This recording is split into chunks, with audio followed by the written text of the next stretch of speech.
పరిపాలన ఎలా చేయాలో తెలుసా అని వాళ్ళు మనకి ఆశ్చర్యం వేస్తుంది.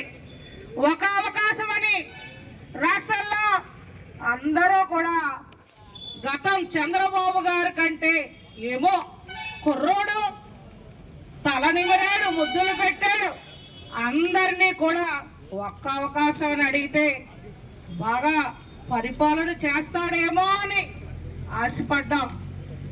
వాళ్ళు అంగన్వాడీ కార్యకర్తల అమ్మలు, ఆయాలు, అక్కలు అందరూ రోడ్డు మీదకి వచ్చి పోరాటం చేస్తూ ఉంటే ఎస్మా ప్రయోగిస్తావా? జీవో నెంబర్ 2 ఇస్తావా? అసలు ఎవరికి ఎస్మా ప్రయోగించాలో తెలుసా నీకు? అసలు అక్కడ నీకు ముఖ్యమంత్రి ఉండే అర్హత ఉందా?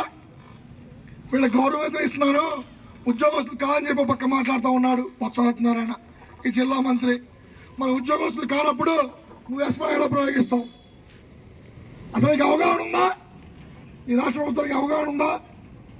ఎవరి మీద ఎస్మా ప్రయోగించాలో అవగాహన నుండి ఈ ముఖ్యమంత్రిని తరిమి కొట్టడం కోసం ఏదో ముఖ్యమంత్రి అనుకుంటా ఉన్నాడు, కేవలం 1,20,000 మందే కదా అంగన్వాడీ ఆయాలు, టీచర్లు అనుకుంటూ ఉన్నాడు. సైకో జగన్మోహన్ రెడ్డి గుర్తుపెట్టుకో, ఒక్కొక్క ఆయా 10 కుటుంబాలను ప్రభావితం చేస్తే, ఒక్కొక్క టీచరు 10 కుటుంబాలను ప్రభావితం చేస్తే నువ్వు నీ పార్టీ ఈ రాష్ట్రంలో మళ్ళీ పోటీ చేయడానికి భయపడే విధంగా తీర్పిస్తారు ప్రజలు.